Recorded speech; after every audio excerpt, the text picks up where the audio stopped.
28 people in 28 days. Let's go. History of music has been littered with tragic figures, but the ultimate star-crossed musical genius was a Delta blues man named Robert Johnson, who laid the early framework of rock and roll decades before the term was even imagined. Johnson was born May 8, 1911 in Hazelhurst, Mississippi. Most of his biographical and biological details have been lost due to history, but what's known is that he learned the guitar in his teens, got married, had a daughter who died in childbirth. That death led Johnson to throw himself even deeper into his music. He fled to Robinsonville, Mississippi, where he was influenced by early blues legends Son House and Willie Brown. In 1933, Johnson had remarried and begun playing the guitar professionally. He once related a tale of selling his soul to the devil at the crossroads in exchange for his talent. Johnson tells that story in the song Crossroads Blues. Playing for tips up and down the Delta, Johnson gained popularity. But as his popularity grew and his fame got wider, he became a noted philanderer.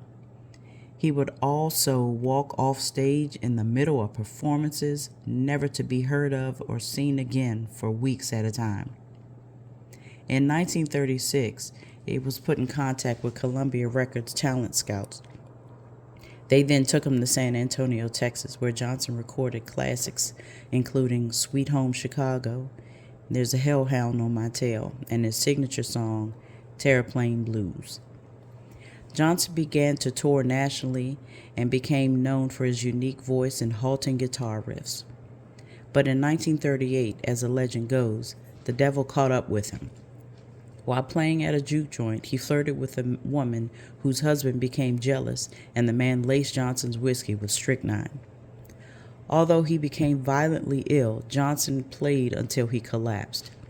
He died 4 days later on August 16, 1938, in Greenwood, Mississippi, at the age of 27.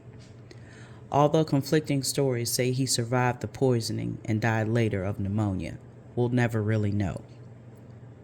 There are at least 2 Mississippi grave sites that bear his name, leaving questions about his passing and his burial. The reason that it's so powerful of a story is because it's the outline of a tragic side of the music that follows.